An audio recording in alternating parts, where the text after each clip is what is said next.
duduk ini kembali ya. Oh, nah, ini dulu kali ini nggak ada perhatiannya soalnya. Takutnya saya lupa kedengar nih. Ayo, ya. Dan saya sekarang coba berdiri dengan anak-anak kasihan. Oh, kita ngapain memperingati Isra Mi'rajnya Nabi kita Muhammad? Ibu kenal nggak Nabi Muhammad? Oh, ibu kenal nggak Nabi Muhammad? Kenal nggak? Apa pernah dengar suara Nabi? Bapak kenal sama Nabi Muhammad? Kenalnya di mana? Apa pernah dengar suara beliau dari kaset atau bagaimana? Satu pun saya yakin tidak pernah dengar suara Nabi Muhammad SAW. Kenapa kita ini percaya terhadap peristiwa Isra Mi'rajnya baginda Nabi Muhammad SAW? Karena yang berbicara adalah iman. Kalau sudah bicara iman, itu tidak ada pembatas oleh Allah dan Muhammad. Maka ketika peristiwa Isra wal Mi'rajnya baginda Nabi Muhammad SAW, apa yang dikatakan oleh Nabi kita, apa yang diyakini oleh para sahabat Rasulullah, lalu turun sampai kepada kita, kita percaya dari alami oleh baginda Nabi Muhammad SAW. Karena bicaranya adalah iman. Kalau sudah bicara iman, apapun pembicaraan orang, kita yakin, yakinnya peristiwa Isra wal Mi'rajnya baginda Nabi Muhammad SAW. Ada beberapa waktu lalu saya diskusi sama orang lewat Facebook, lewat WA-an. Ada yang punya paham aneh-aneh. Kalau orang Ahlussunnah wal Jamaah itu peristiwa Isra wal Mi'rajnya Nabi dialami oleh jasad dan ruh. Ada yang mengatakan Nabi peristiwa Isra Mi'raj yang dialami oleh beliau hanya ruhnya saja, tapi nggak kemana-mana jasadnya, ada di kamar. Saya bilang, dasarnya apa? Ada dasarnya dalam surah Al-Isra. Oke, kalau bicara Isra Mi'raj, rujukannya dalam surah Al-Isra ayat 1 tersebut.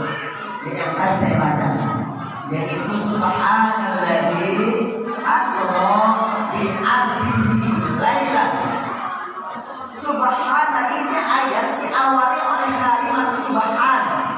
Kenapa ini ayat diawali dengan kalimat subhana? Jarang sekali ibu bapak baca Quran di awal ayat itu mengucapkan kalimat itu subhana. Tapi ini ayat surah Al-Isra berkaitan tentang Isra wal Mi'raj Nabi Muhammad diawali dengan kalimat subhana. Ada apa? Subhana. Maka subhana itu adalah sifat Allah yang mustahil Allah tidak sifat Allah. Mustahil apa yang dilakukan oleh Allah Subhanahu wa Ta'ala yang memperjalankan Nabi kita Muhammad memiliki kelemahan yang disamakan apa yang dilakukan oleh Allah serupa seperti apa yang dilakukan oleh manusia lainnya. Mustahil. Makanya ini sangat istimewa peristiwa Isra Mi'raj Muhammad Sallallahu Alaihi Wasallam. Maka awal daripada surah Al-Isra ini diawali dengan lafaz Subhana. Kemudian ketika ini surah kalimat Subhana ada ta'alluqnya, yaitu isim mausul alladzi subhanalladzi. Apa itu? Yaitu ketika Allah mengucapkan kemana suci dirinya yang mustahil lemah pada diri Allah Subhanahu wa Ta'ala, menunjukkan bahwa isim mausul ini adalah perbuatan Allah Subhanahu wa Ta'ala, sifat akalnya Allah Subhanahu wa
Ahlus Sunnah wal Jamaah. Peristiwa Isra dan Mi'rajnya Nabi Muhammad yang terpenting apa buat kita sebagai umatnya, yaitu hikmahnya perintah sholat lima waktunya adanya mantapkan sholat sebagai fondasi utama menghadapi tantangan zaman.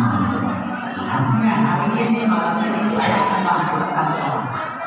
Ya, peristiwa Isra Mi'raj baginda Nabi Muhammad Sallallahu Alaihi Wasallam hikmah yang terkandung ada perintah yang diemban oleh kita sebagai umatnya, yaitu melaksanakan perintah sholat lima waktu. Pertanyaannya, apakah saat itu sebelumnya Isra Mi'raj Nabi Muhammad tidak sholat? Sholat Bapak Ibu, sholatnya beda setelahnya peristiwa Isra Mi'raj terjadi. Tapi dua kali zuhur dan subuh, dua rakaat. Nabi Muhammad sholat, Nabi sebelumnya juga sholat. Bahkan Nabi Sulaiman ada riwayat ketika wafatnya Nabi Sulaiman itu beliau lagi sholat. Sholatnya Nabi Sulaiman kapan? Yaitu dua rakaat pada waktu asar. Digabungkan karena Nabi kita Muhammad adalah Nabi terakhir, jadi pamungkas menggabungkan keseluruhan tata cara sholat, waktu sholat, yaitu peristiwa Isra dan Mi'rajnya. Lalu Allah mengutus malaikat Jibril untuk mengajarkan sholat kepada Nabi kita Muhammad Sallallahu Alaihi Wasallam. Ibu bapak jemaah sekalian, sholat lima waktu yang utama ini harus spirit yang harus kita bangun. Apa? Pertama, spiritnya itu intelektualitas, pemikiran kita. Coba pikir bapak ibu, sholat kan 5 kali semalam, betul? Zuhur, asar, maghrib, isya, subuh. 17 rakaat yang kita lakukan sehari semalam. Itu kita gaweannya 5 kali sehari semalam, nggak boleh kita tinggalkan. Awal ma yuhasabu as-sholat. Begitu pentingnya, begitu urgennya sholat lima waktu sampai nanti dihisab pertama kali adalah sholat kita. Makanya jangan tinggalkan sholat. Kalau ada yang meninggalkan sholat hari ini sudah dibodohin. Apa itu bodoh sih? Ada orang yang mengatakan bodoh nggak perlu, tidak ada yang Islam, perlu dalam Islam. Jalan kita mencampur jawabnya bahwa saya maka bodoh itu belum kharaja min adati, mengerjakan sholat di luar waktu tunai. Bodoh namanya. Kalau sholat zuhur selesai jam 3 misalnya nih, jam 3 lewat 1 lewat asar, karena ketiduran, karena lupa, akhirnya kita sholat zuhur ketinggalan. Dan ketika sholat ketinggalan kita mengerjakan zuhur di waktu asar, dan di waktu asar itulah kita mengerjakan sholat zuhur. Berarti sholat zuhur itu di Allah disegerakan di waktu asar. Itu sudah waktu bodoh namanya. Waktu adanya itu dan jam 12 kalau misalnya waktunya sampai jam 3 itu waktu ada. Kalau belum ada waktu ada sudah waktu asar. Makanya untuk sholat zuhur harus dibayar utang kepada Allah. Sama orang ada wajib dibayar gimana sama Allah Subhanahu wa Ta'ala. Tidak boleh kita tinggalkan sholat. Ustaz, saya mau tanya, ini ada orang yang meninggal dunia dia nggak pada sholat. Lalu bagaimana cara bayarnya? Bayar fidyah. Bayar fidyah itu ikhtiar namanya. Ikhtiar itu kehati-hatian bagi orang yang ahli sholat. Ketika dimasukkan ke ruang ICU tanpa sadar dia tidak bisa mengerjakan sholat. Dia di saat sakit dirawat di rumah sakit selama 1 minggu tidak mengerjakan sholat. Selama 1 minggu itulah dia harus bayar fidyah. Selain dia harus bayar potong. Itu namanya ikhtiar. Kalau dia udah tua misalnya lupa, itu harus bayar potong. Itu bayar fidyah. Bayar fidyah itu kalau di kampung rasanya tetap saya. Kalau bayar fidyah itu pada hari itu tak pernah dia sholat. Tapi alhamdulillahnya fidyah ini memang sudah mencatat 2 kali syahadat saat ini akan untuk dia kalau ada fidyah. Mungkin cara mencatat syahadat. Nah, akhirnya itu orang tersebut dia sudah sekian tahun tidak mengerjakan sholat, dia bayar fidyah cuma 2 kali. Cara hitungnya gimana? Cara menghitung fidyah itu kan setiap waktu sholat itu 1 satu liter kurang lebih Allah kita gabungkan kita bulan ke 1 liter. Kalau satu sholat itu 1 liter, 5 waktu sholat dalam satu hari 5 liter. Kalau 5 liter satu hari, kalau 1 bulan dia tidak menjalankan sholat berarti 150 liter. 150 liter kali 1 tahun berapa liter yang harus dilakukan untuk mengkodoi atau menghindari sholat yang seperti itu. Kalau puasa tidak mengerjakan puasa, nanti sebentar lagi 1 bulan lagi kita akan melaksanakan bulan puasa lagi. 1 hari dia tidak puasa, 1 bulan dia harus tidak keluarkan. Berarti 30 liter beras 1 bulan dia harus keluarkan. Gabungin sama dia untuk dikeluarkan kepada orang yang berhak mustahik daripada dia harus keluarkan zakat yang itu apa bayar dia. Tapi dia punya itu bertahun, aku udah tua dia bayarin. Atau kalau dia itu harus lebih baik kalau dia langsung aku harus mengkodoi puasanya. Sekarang yang kesempatan nih, sekarang akhir bulan Rajab, nanti bulan Syaban kita harus segera bayar hutang kita kepada Allah. Apa sih hikmah yang terkandung dalam sholat secara kualitas? Sholat 5 kali kita memang kerjaannya itu sehari-hari sholat saja. Ya, tidak ngerjain yang lain. Itu cuma sholat. Itu sholat saja mengajarkan kita. Hei, umat Islam, kata Allah, kamu itu tidak boleh berdiam diri. Kamu harus kreatif. Kamu harus bekerja. Kamu harus berkarya. Kamu harus melakukan sesuatu demi masa depan umat manusia. Kamu harus bangun peradaban. Maka umat Islam harus kreatif. Umat Islam harus cerdas. Umat Islam harus banyak berpikir. Umat Islam harus berilmu. Umat Islam harus bekerja. Baru bisa dibenarkan oleh Allah. Kenapa? Karena kita tidak diam dalam sholat 5 waktu itu sehari semalam. Kita sholat karena ada mu'minina kita mauta. Sholat itu sudah ditentukan waktunya. Ada waktu sudah ditentukan, tidak sembarang waktu kita mengerjakan sholat kecuali sholat sunnah. Ada sudah ditentukan sholat 5 waktu tersebut. Maka artinya kita punya komitmen. Orang yang mengerjakan sholat adalah orang yang punya komitmen. Membangun masjid tidak harus punya komitmen. Membangun masyarakat tidak harus punya komitmen. Kalau tidak punya komitmen, tidak akan mengalami kemajuan sendiri.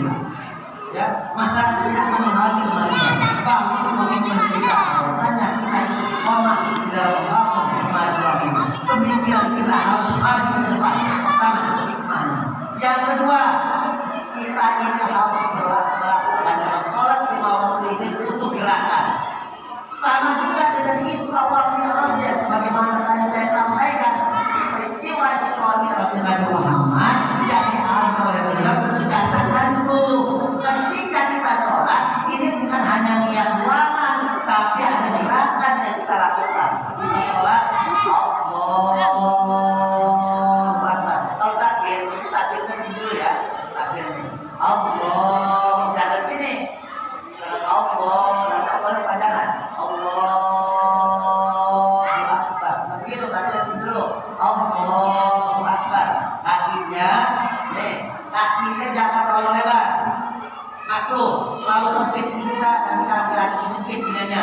Tapi ada sedikit enggak. 1 jengkal saja. Allahu Akbar. Nah, ketika Allahu Akbar, apa yang kita ucapkan lafaz Allah dan lafaz Akbar tidak boleh diganti sama Allah yang lain. Ada sifat lafaz Allah itu ada Asmaul Husna, ada Asmaul Jalalah, ada Asmaul Azam pada lafaz Allah dan lafaz Akbar ini. Maka tidak boleh diganti dengan Ar-Rahman Akbar atau Rahim Akbar. Tidak boleh diganti. Yaitu dengan lafaz Allahu Akbar, lafaz Allahu Akbar, Allah dan Akbar, dan kita besarkan hanya Allah Subhanahu wa Ta'ala. Ibu, kalau lagi sholatnya kita besarkan apa persebulan saat kita lihat sendok ini kita sambil tadi, atau kita ini di saat kita lagi sholat malah mikirin dompet kita yang belum kita ambil duitnya dan pengetahuannya, apa dunia kita kebetulan kita lagi mikirin anak membayar sekolah. Ketika Allahu Akbar, gantinya kita besarkan Allah Subhanahu wa Ta'ala. Bukan dunia yang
bahwasanya Rasulullah itu punya pintu bab lain yaitu Sayyidina Ali radhiyallahu anhu. Diuji oleh Rasulullah Ali di antara syarat yang paling Ali coba kamu sholat 2 rakaat. Baik ya Rasulullah. Nanti kalau kamu sudah bisa sholat khusyuk, saya kasih hadiah sorban. Sholatlah 2 rakaat Sayyidina Ali. Sholat kepada Rasulullah. Udah 2 rakaat baru salam pertama, assalamualaikum warahmatullahi wabarakatuh. Ini doa kepada Ali, saya pilih itu ya Rasul. Kamu ketahuan Ali tidak khusyuk sholatnya. Itu Sayyidina Ali ya ilmunya luar biasa. Dimana kita orang-orang baik ini nih, masjid Jemaah Iman. Kalian banyak tahu khusyuk untungnya khusyuk tidak dimasukkan kepada urut sholat, wajib sholat tidak masuk kepada sunnah harian. Kalau begitu bagaimana supaya kita masuk kategori khusyuk? Kata Ihya Ulumuddin Imam Al-Ghazali rahimahullah ta'ala, beliau mengatakan, ingat di mau tempat di saat kamu baca di tempat ini, kamu ingat lagi sholat. Di mana itu? Pertama, ketika ucapin takbir ihram. Allahu Akbar. Ketika ucapin Allahu Akbar, ingat kita lagi sholat. Rapat Allahu Akbar itu kita baca jelas. Yang kedua, baca Fatihah. Bismillahirrahmanirrahim. Alhamdulillahirabbil alamin. Arrahmanirrahim. Maliki yaumiddin. Iyyaka na'budu wa iyyaka nasta'in. Iyyaka na'budu asli ya. Iyyaka na'budu wa iyyaka nasta'in. Kalau enggak pakai asli kan? Iyyaka na'budu wa iyyaka nasta'in. Kepada Allah matahari aku menyembah. Kepada Allah matahari kita pertolongan. Ini ibaratnya nanti ini pakai asli. Iyyaka na'budu wa iyyaka nasta'in. Jadi ingat dari Bismillah sampai Ramadan 8 Fatihahnya itu masuk ke khusyukan. Ingat Fatihah itu kita untuk satu-satu bacaannya, tajwidnya, baca pendeknya, makhrajnya kita ingetin. Kalau nggak paham Ustaz gimana? Insya Allah kalau ibu tidak sudah bapak tidak ya pas lagi masalahnya masih mau belajar, insya Allah dimaafkan oleh Allah Subhanahu wa taala. Dimaafkan oleh Allah Subhanahu wa taala. Amin ya rabbal alamin. Tapi ingat jangan berhenti belajar. Tetap di sini ada ustaz yang ngajarin Quran, tanya kepada ustaz yang ngajarin Quran. Yang ngajarin fikih, tanya kepada ustaz yang ngajarin kita. Insya Allah kita akan selamat. Lebih baik percaya sama ustaz paling kita ini. Ya. Kemudian setelah kita apa lagi? Kembalikan sholat kita di saat kita ini tahiyat apa tasyahud akhir at-tahiyatul barakat sholawat thayyibatul lillah. Itu nih. Assalamualaikum warahmatullahi wabarakatuh. Assalamualaikum warahmatullahi wabarakatuh. Asyhadu an la ilaha illallah.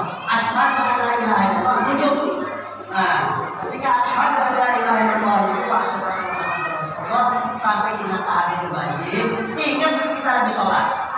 Nanti yang terakhir yang ketiga adalah salam.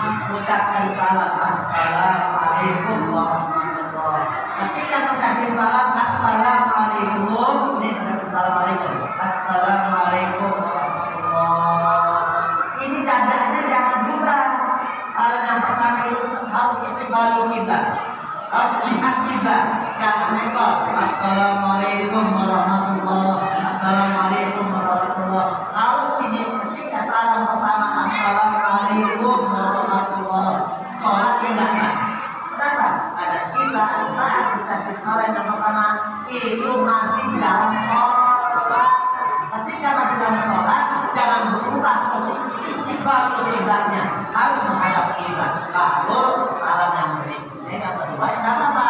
Ya, assalamualaikum warahmatullahi wabarakatuh. Boleh kata apa? Kalau sudah membacakan sholat salam pertama, assalamualaikum. Sambil membacakan sholat kita. Nah, kemudian yang selanjutnya, ibu bapak jelaskan kepada Allah Subhanahu wa taala, beresin bilang sholat kita nanti akan meresap di dalam hati kita. Ketika sholat kita itu beres sesuai rukun dan syaratnya, maka nanti kita bisa pahami satu persatu hikmah yang terkandung dalam gerakan sholat.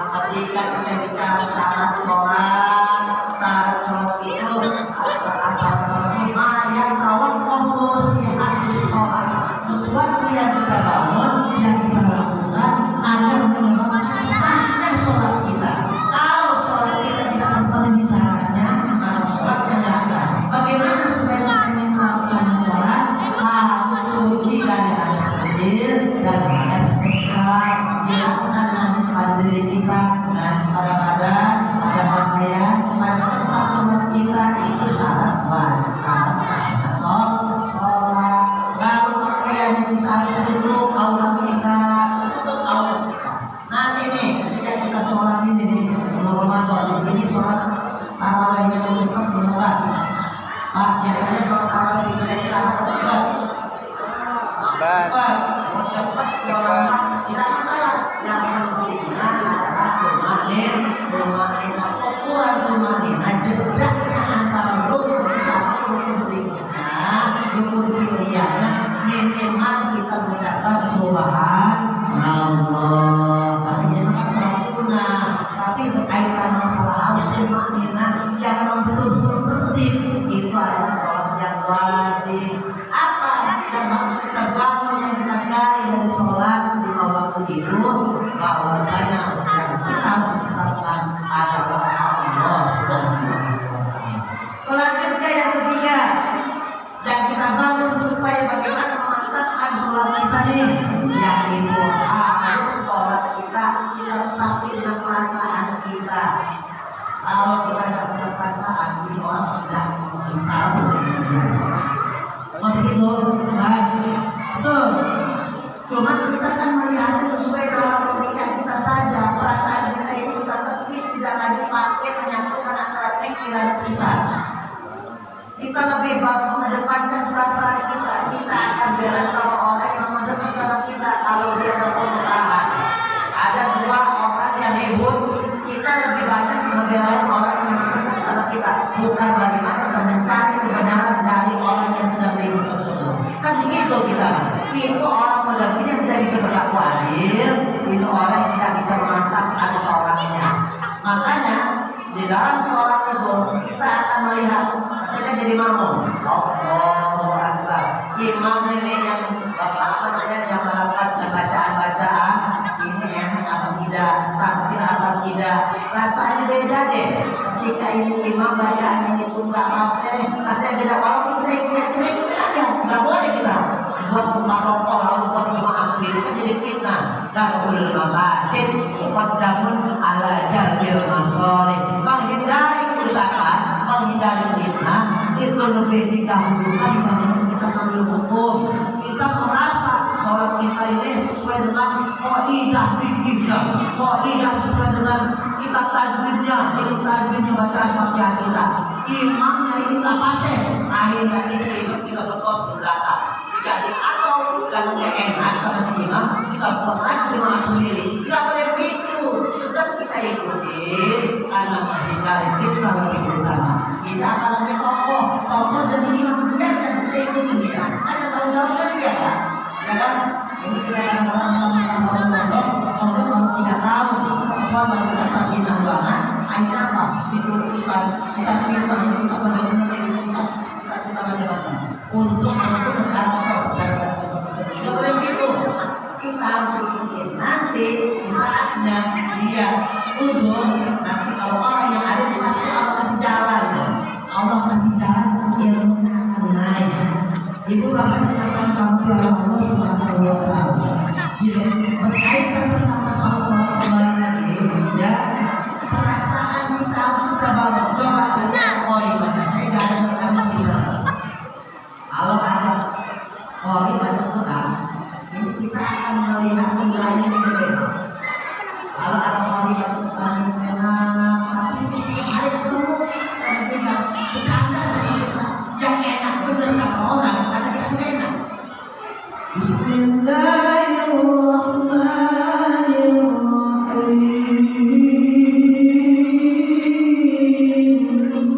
Enak benar, kata kita yang pernah dengar.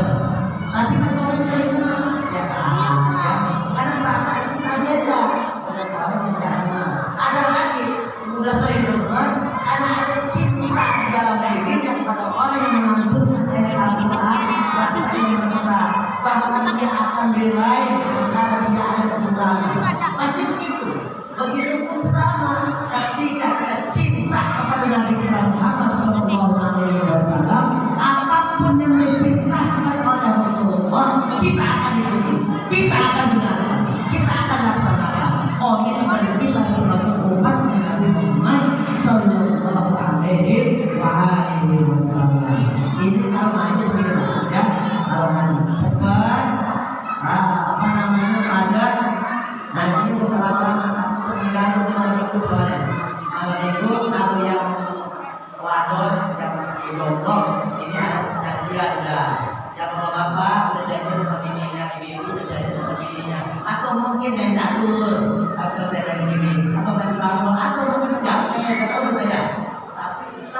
sedang kalau ngaji. Memang kalau ngaji begitu kan, kalau ngaji sebentar terasa lama, tapi kalau nonton oleh makin berat lama, tapi rasanya sebentar. Kalau urusan dunia, urusan kita ulang-ulang, urusan ekonomi itu lama rasanya sebentar. Tapi urusan ibadah beda. Urusan ibadah itu sebentar rasanya lama. Selama baru 1 jam rasanya 5 jam. Itu betul ceramah. Kalau ngaji seperti itu, makanya jangan lama-lama ya. Sekarang ngaji jangan lama-lama. Cukup 21 menit, 3 menit ya. Itu intinya banyak sekali dari peristiwa Islam Nabi Muhammad Sallallahu Alaihi Wasallam. Pertama, ikut kita peristiwa Islam Nabi Muhammad yang dialami oleh beliau itu adalah pemahaman secara Allah. Karena Nabi Muhammad mengalami peristiwa Islam Nabi ini dasar dari itu yang diperjalankan oleh Allah Subhanahu wa Ta'ala. Kalau diperjalankan oleh Allah Subhanahu wa Ta'ala, sama saja ketika kita berpolis, menanggung naik motor, itu sembut, nangkruk di motornya, kata temennya, harus sembut, saya ini nanggung cuma 20 menit, pepek biar balik cuma 1 jam lebih, percaya gua. Nah, karena diperjalankan nempel sama motor bisa berpolis, akhirnya yang seharusnya bisa 1 bulan tersebut sampai ke nanggung, dia bisa bolak-balik 1 jam lebih. Begitu sama peristiwa Isra Mi'raj Nabi Muhammad itu 10:09. Dikit lagi nanggung. ada cahaya yang menjadi kendaraan beliau. Respon kaki sini. Kilat itu cahaya berarti Nabi Muhammad merupakan cahaya. Anta syamsun, anta badrun, anta nurun, qawqanun, nuri cahaya Nabi Muhammad Sallallahu Alaihi Wasallam naik buruk yang merupakan cahaya. Allah memberangkatkan Nabi Muhammad dengan cahaya. Berapa kecepatan cahaya? Kecepatan cahaya 300.000 km/jam. Makanya ibu bapak kalau ada api di sini ikut cepetin gini ke akan bapak. Begitu bersama peristiwa Islam Nabi Muhammad kali yang diundang adalah buruk, maka tidak akan terbakar di Rasulullah Sallallahu Alaihi Wasallam. Tidak mustahil bagi Allah kalau Allah sudah berkehendak karena kehendak Allah al-mu'assirul mumkinat dan wa'idah. Itu namanya iroda. Kalau bicara iroda berarti sesuatu yang menurut logika kita mungkin bagi Allah tidak mungkin, maka tidak akan terjadi. Tapi menurut kita tidak mungkin, bagi Allah mungkin, pasti akan terjadi.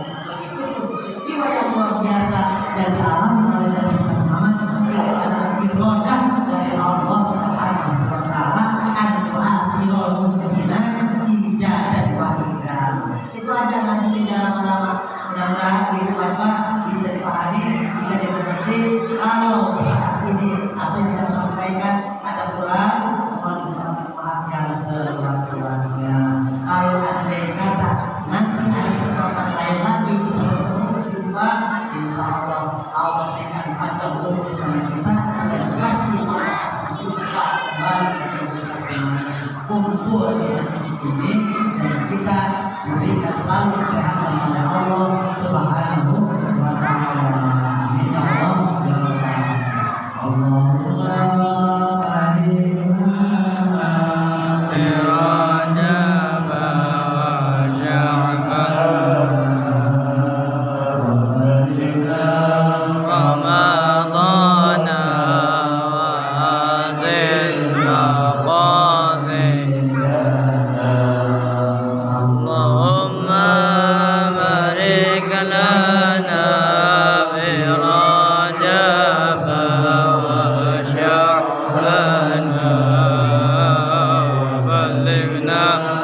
Ramadan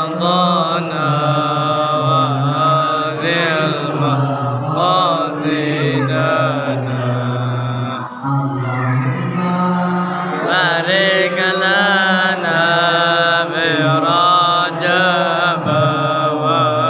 Rahmana